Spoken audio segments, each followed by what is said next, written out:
একে তো হচ্ছে বাংলাদেশকেই সামলাইতে পারতেছে না, তার মধ্যে পাকিস্তানের এই প্রস্তাব দেয়াতে, এবং ধরেন যদি এখন এই প্রস্তাবে আইসিসি রাজি হয় তাহলে ভারতের জন্য তো আরো কূটনীতিক পরাজয়। আর একটা খবর দেখেন দর্শক, যেহেতু বাংলাদেশ খেলতে চাচ্ছে না ভারতের নিরাপত্তার কারণে, তো সেই কারণে পাকিস্তান নিজের থেকে উদ্যোগী হয়ে বলছে যে পাকিস্তানের ভেন্যুগুলো প্রস্তুত আছে, সেখানে খেলতে পারে।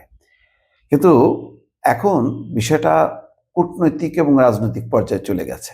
সেই অবস্থায় পাকিস্তানের এই করা বা এই প্রস্তাবটা ভারত নিশ্চয়ই ভালোভাবে দেখবে না বলে আমি ধারণা করি। এখনো বিষয়টা অমীমাংসিত হয়ে আছে। আইসিসির চেয়ারম্যান তিনি আবার ভারতীয়, তিনি ভারতীয় ক্রিকেট বোর্ডের সঙ্গে কথা বলবেন যে বাংলাদেশ যে কারণে নিরাপত্তার কারণ দেখাচ্ছে, সেটা কেন তারা এই পরিস্থিতির উদ্ভব হলো, এটার একটা মীমাংসা করার চেষ্টা করছে। ভারতও দৃশ্যত এখন অ্যাগ্রেসিভ মুডে নেই। ভারতের ক্রিকেট বোর্ডের কর্মকর্তারাও বুঝতে পারছেন যে তারা একটা ভুল করছে, যে ভাবে মুস্তাফিজকে বিদায় করে দিল উগ্রপন্থী এবং বিজেপি নেতাদের কথায়, এটা ভুল হয়েছে। কারণ এমন একটা সময় মুস্তাফিজকে বিদায় দেওয়া হয়েছে, তার পাল্টা হিসেবে যে বাংলাদেশ এই অবস্থানটা নেবে হয়তো তাদের মাথার মধ্যে ছিল না। বাংলাদেশ সাথে সাথে বলছে যে ঠিক আছে, নিরাপত্তার কারণে যদি ফেরত দাও মুস্তাফিজকে, তাহলে আমরা 1 মাস পরেই T20 ওয়ার্ল্ড কাপ সেখানে খেলতে যাব না, 4টা ম্যাচ হওয়ার কথা। তো এইটার বলার পরেই কিন্তু পরিস্থিতিটা পাল্টে গেল।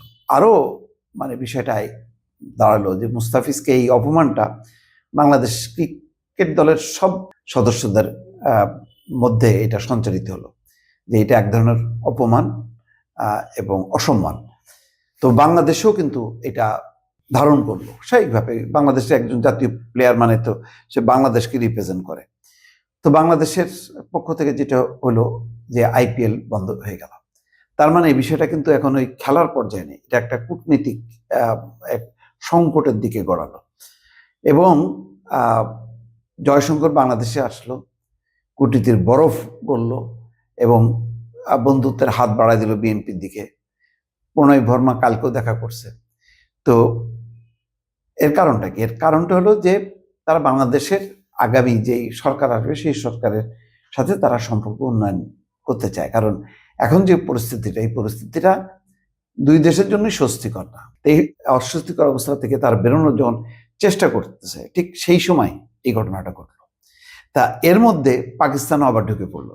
তো এইটা তো একে তো হচ্ছে বাংলাদেশকেই সামলাইতে পারতেছে না, তার মধ্যে পাকিস্তানের এই প্রস্তাব দেয়াতে, এবং ধরেন যদি এখন এই প্রস্তাবে আইসিসি রাজি হয় তাহলে ভারতের জন্য তো আরো কূটনীতিক পরাজয়।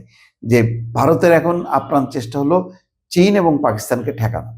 সেখানে ভারতে খেলতে পারছে না নিরাপত্তার কারণে, সেখানে যদি পাকিস্তানে সেই খেলাটা হয়, এইটা ভারতের জন্য খুবই আরো অসম্মানজনক হয়ে যাবে এবং এটা কূটনৈতিক একটা পরাজয় হিসেবে তারা বিবেচনা করবে।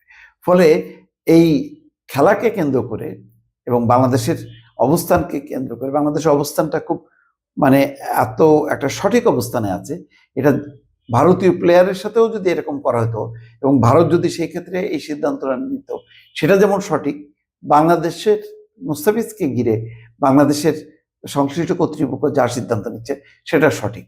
এখন এই বাস্তবতায় কিন্তু এখন ভারত আরো একঘরে হয়ে গেল, যখন কি পাকিস্তান বলছে যে না, আমাদের ভেন্যুগুলো রেডি আছে, আমাদের এখানে খেলা যাবে। তো ফলে ভারতের জন্য পরিস্থিতিটা আরো সংকটের দিকে চলে গেল দর্শক।